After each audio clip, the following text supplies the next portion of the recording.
pas shumë bisedave në përputhje me ligjin, kushtetutën dhe vullnetin e dy palëve dhe kontributin e pazavendësueshëm të ambasadës së Shteteve të Bashkuara të Amerikës në krye me ambasadorin de la Vie, si dhe zyres Bashkimit Evropian dhe zonës Apostolova, është arritur pajtimi për detajet e këtij procesi.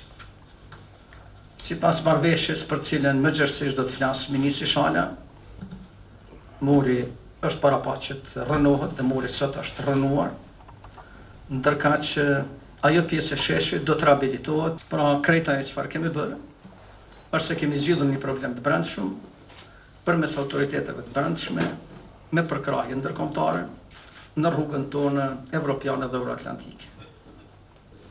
Nuk kemi pas asnjë garë force, s'kemi manifestuar populizëm, as folklorizëm.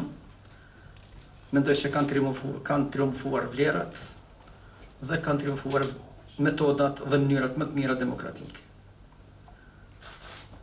Komuna e Mitrovicës-Veriut, dje dhe sot, ka vepruar plotësisht sipas marrëveshjes arritur.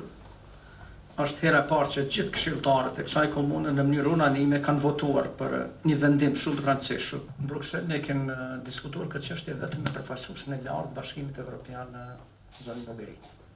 Nuk ka qenë kjo pjesë e dialogut me Serbinë, sepse kemi konsideruar që është çështje e rëndësishme dhe si e tillë është mbyllur. Ministria e Mjedisit dhe Planifikimit hapësinor, konsulencë dhe në kontakt vazhdueshëm me kryeministrin, ekipet tona të ekspertëve, administratën dhe gjitha nivelet tjera profesionale kemi qenë në koherencë të vazhdueshme për të plotësuar atë që është ligjore.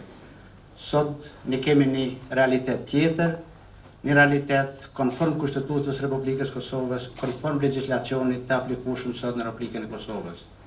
Marrëveshja arritur që tashmë është e njohur për opinionin, sot mund konfirmojmë se mbi 90% është zbatuar brenda 48 orëve dhe po fillon implementimi dhe zbatimi i kësaj në përpikmëri.